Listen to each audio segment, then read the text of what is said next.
Nous, on a déjà travaillé pas mal sur la partie IT depuis des années, puisque vous imaginez bien que le CEA et le domaine du nucléaire est très sensibilisé étant assez critique au niveau des systèmes d'information. Donc au niveau IT, on a déjà énormément de choses qui ont été mises en place, rodées, etc., que ce soit des SOC ou autres.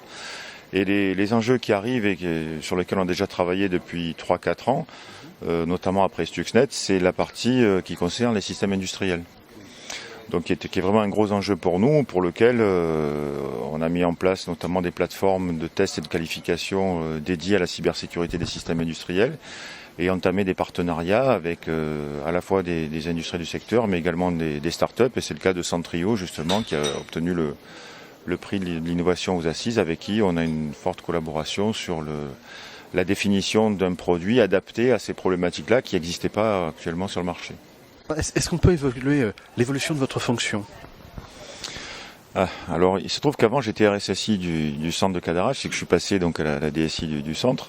Donc, j'ai un peu les deux casquettes et un peu les mêmes cultures.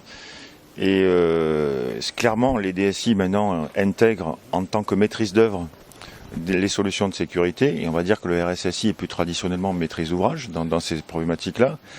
Et si on veut faire un parallèle à la limite un petit peu avec l'assurance qualité qu'on a connue dans les années 80-90. Moi, je pense qu'on fera vraiment de la sécurité informatique dans les entreprises quand le RSSI aura disparu, bizarrement.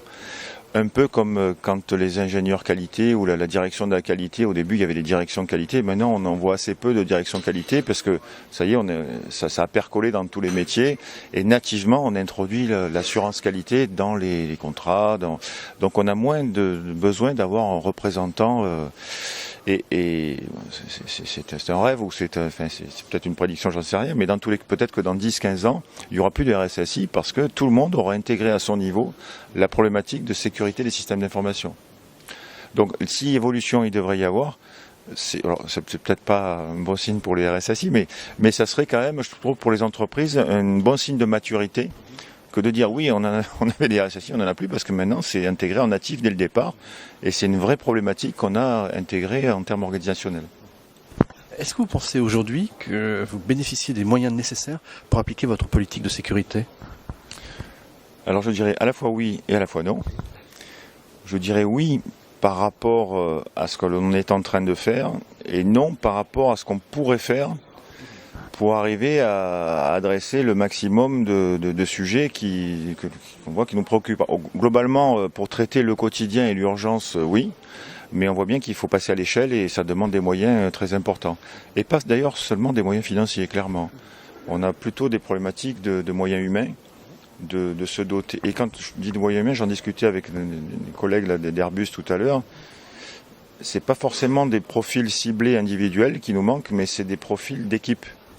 Puisque la problématique de la SSI, maintenant, quand quelqu'un vient vous dire « moi je suis un expert en sécurité informatique et je sais tout faire, etc. », c'est forcément un menteur parce que la diversité des métiers qui intègrent la chaîne SSI est tellement importante, avec des interfaces très importantes, que je crois que la vraie performance, c'est les équipes SSI, c'est pas l'individu, type hacker, etc., qui va adresser qu'un seul type de problématique.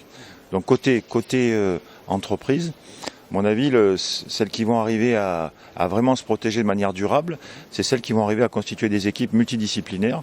Et c'est encore plus vrai dans le domaine des systèmes industriels, puisque là on intègre des automaticiens, des gens qui historiquement n'avaient pas forcément cette culture sécurité des systèmes d'information, mais qui par contre petit à petit, nous c'est un peu le cas maintenant depuis 2-3 ans, on voit, montent en compétences dans ces domaines-là, ou tout au moins intègrent dans leur problématique d'implémentation de ces outils, de leur métier, cette dimension SSI.